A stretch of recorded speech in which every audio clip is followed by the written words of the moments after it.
Dear Ram Charan గారికి ముందు happy birthday.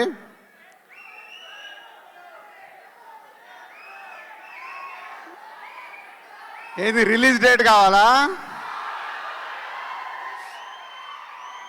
సరే, మీ ఓపికలకు చాలా పరీక్ష పెడుతున్నాము, కానీ ఒక ఉప్పెన ఒక తుఫాన్ వచ్చే ముందు మనకు ఓపిక పట్టక తప్పదు. RRR తర్వాత వస్తున్న సినిమా కాబట్టి రామ్ చరణ్ గారు ఇప్పుడు మెగా పవర్ స్టార్ కాదు, గ్లోబల్ స్టార్ అయ్యారు. ఆ రేంజ్కి సినిమా రీచ్ అవ్వాలంటే శంకర్ గారు ఒక్కొక్క పాటని ఒక్కొక్క సీన్ని తీర్చిదిద్దుతున్నారు. ఇంకొక 4 నెలలు ఓపిక పడితే మీ ముందుకి గేమ్ చేంజర్ 4 to 5 monthsలో రిలీజ్కి వచ్చేసింది. ఇంకో 2 monthsలో షూటింగ్ కంప్లీట్ అవుతుంది. అండ్ ఈరోజే జరగండి జరగండి అనే సాంగ్ రిలీజ్ అయింది. ఈరోజు మీరు సాంగ్లో చూసింది జస్ట్ 2%. 98% దాచిపెట్టుకున్నారు శంకర్ గారు. అది రేపు రిలీజ్ రోజు థియేటర్లో చూసినప్పుడు ఆ సాంగ్ వర్త్ ఏంటనేది మీకు అర్థమవుద్ది. ఈ ఒక్క సాంగే కాదు, ఇలా ఒక 5 పాటల్ని శంకర్ గారు ఆయన స్టైల్లో డిజైన్ చేసి పెట్టాడు. మీ అభిమానులకి ఒక 3 పాటలు అయితే సీట్లలో కూర్చునే లాగుండదు, లేచి డాన్సులు చేసేలాగుంటాయి.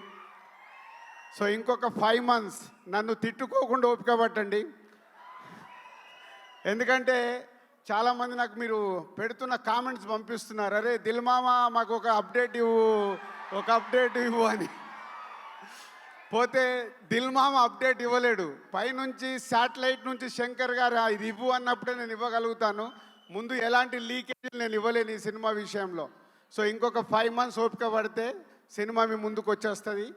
అండ్ చరణ్ గారికి ఇది వెరీ స్పెషల్ బర్త్డే. క్లింకారా లైఫ్లోకి వచ్చింది. So Charan, keep it up. మార్నింగే ఈరోజు తిరుమల దర్శనం చేసుకొని హైదరాబాద్ రీచ్ అయ్యారు. సాంగ్ కూడా రిలీజ్ అయింది. సాంగ్ మాసులో ఎంత వెళ్ళాలో వెళ్ళింది. మీరు ఇంకొక 3 రోజుల తర్వాత ఈ సాంగ్ గురించి ప్రతి అభిమాని మాట్లాడుకుంటాడు. ఎందుకంటే ఆల్రెడీ లీకేజ్ అయిన సాంగ్ కాబట్టి మీకు ఈరోజు కొంచెం ఎనర్జీ లెవెల్స్ తక్కువ ఉన్నాయి.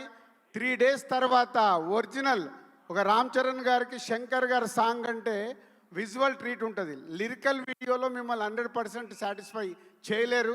పోతే సినిమా చూసిన రోజు మీకు ఈ సాంగ్ పడితే ఏంటో అర్థమవుద్ది.